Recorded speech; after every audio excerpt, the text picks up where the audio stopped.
तो hello guys, कैसे हो आप लोग। आई होप आप सब अच्छे होंगे। आज की इस वीडियो में मैं बात करूंगा प्राइम टाइम मूवी के बारे में। ये मूवी इसी साल रिलीज हुई है एंड एक पॉलिश मूवी है। अब क्योंकि आगे मैं आपको मूवी की डिटेल्स और मूवी ने क्या एक्सप्रेस करने की कोशिश करी है ये बताऊंगा, तो अगर आपने अभी तक मूवी नहीं देखी है तो आप पहले मूवी देखना एंड फिर वीडियो को कंटिन्यू करना।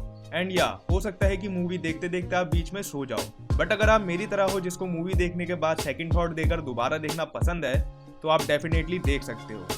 एंड अगर आप ऐसी मूवीज के फैन हो तो आप मेरी ये वाली वीडियो को जरूर देखना। तो वीडियो को आगे बढ़ाते हैं। चलो यार फिर शुरू करते हैं।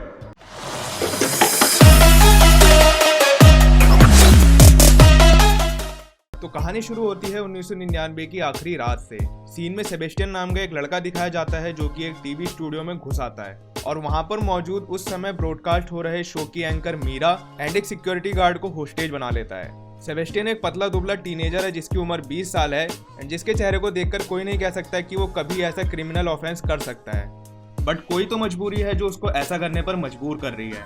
मूवी में आगे 1.5 घंटे में होस्टेजेस को छुड़ाने के लिए नेगोशिएशन, कुछ इंटेंस माहौल एंड फाइनली सेबेस्टियन का वो मैसेज जो वो दुनिया को बताना चाहता था इसमें निकल जाते हैं। हालांकि मूवी का एंड एक ओपन एंड है जहां पर हमको एज अ व्यूअर एज्यूम करने के लिए छोड़ दिया गया है कि आखिर सेबेस्टियन कहना क्या चाहता था। एंड हो सकता है कि ये चीज आपको बड़ी बेकार लगी हो क्योंकि मूवी में वो मैसेज डायरेक्टली कभी दिखाया ही नहीं गया। तो अब पॉइंट वाइज डिस्कस कर लेते हैं कुछ डिटेल्स को। Number 1, Sebastian and his dad.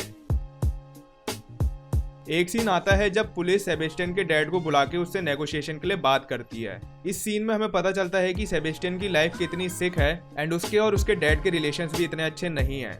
Also हमें ये भी पता चलता है कि सेबेस्टियन को हकलाने की प्रॉब्लम है एंड उसके डैड उसकी इस प्रॉब्लम का बहुत बुरी तरह मजाक भी उड़ाते हैं। तो हो सकता है कि अपनी वर्थ को प्रूव करने के लिए सेबेस्टियन ने ये सब करा हो। Point number 2, the ignorance factor. From the point of time जब मूवी में मीरा को दिखाया जाता है till her safe rescue, movie में मीरा को as a slightly superior character की तरह शो करा गया है। जैसे कि वो सेट पे एंट्री लेती है तो कैसे अपने रिप्लेसमेंट के बारे में कमेंट आउट करती है एंड कार में ग्रेगोर्स से थोड़ा दूर हट के बैठने एंड फिर सेबेस्टियन के गन पॉइंट पे मीरा और ग्रेगोर्स में से मीरा को चुनना। हो सकता है कि इन सब के चलते सेबेस्टियन को पता चल गया हो कि कुछ भी हो जाए, वो कितनी भी कोशिश कर ले, लेकिन एट लास्ट उसको कभी प्रायोरिटी नहीं मिलने वाली। Number 3, the Gregor's part. तो ग्रेगोर्स को होस्टेज बनाने से पहले हमें सेबेस्टियन दिखाया जाता है जो ग्रेगोर्स की तरफ देखता है एंड सीन कट होने के बाद ग्रेगोर्स को उसके साथ दिखाया जाता है। Now what I think is कि ग्रेगोर्स सेबेस्टियन के साथ था, क्योंकि अगर नहीं होता तो मूवी में ऐसे कई सीन्स है जहां पर वो सेबेस्टियन को बिट्रे कर सकता था, पर उसने कभी भी ऐसा नहीं किया। मे बी वो भी चाहता हो कि सेबेस्टियन को एक मौका मिले जहां पर वो दुनिया के साथ कुछ ऐसा शेयर कर सके जिससे लोगों को ये पता चल सके कि उसके जैसे लाइफस्टाइल वाले लोग भी अपनी बात दुनिया से कह सकते हैं, जिनको कहीं ना कहीं उनके जॉब्स के लेवल के हिसाब से जज कर लिया जाता है। Point number 4, the Sebastian message.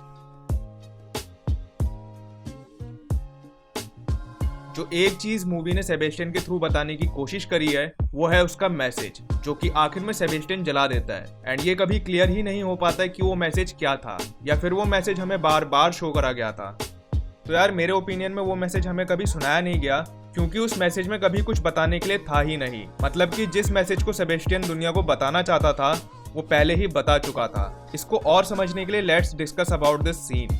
तो सीन में सेबेस्टियन को दिखाया जाता है एंड उसने ग्रेगोर्स को जाने के लिए कहा होता है। ग्रेगोर्स के चले जाने पे प्राइम टाइम के चेयरमैन आंद्रे कुस्तेकी सेबेस्टियन से कहते हैं कि कितना मुश्किल होता है स्ट्रीट से उठकर सीधे टीवी पे आना, लेकिन अभी भी उसके पास एक चांस है अपना मैसेज दुनिया को बताने के लिए। बस शर्त यह है कि वो मैसेज क्या है। सेबेस्टियन अपने मैसेज को देखता है एंड फिर उन कागजों को जला देता है। इसके बाद सेबेस्टियन अपने आप को शूट करने के लिए ट्रिगर दबा देता है, पर वो गन तो कभी लोडेड थी ही नहीं। इसके बाद पुलिस सेबेस्टियन को पकड़ लेती है एंड मूवी एंड हो जाती है। तो मेरे हिसाब से सेबेस्टियन ने सबको ये दिखाने की कोशिश करी थी कि एक ऐसा इंसान जिसको कभी भी इंपॉर्टेंस नहीं मिली कैसे सबके लिए सेंटर ऑफ अट्रैक्शन बन जाता है, फिर भले ही वो बनने के लिए जबरदस्ती किसी और सेंटर पीस ऑफ अट्रैक्शन को मोहरा बनाना पड़े।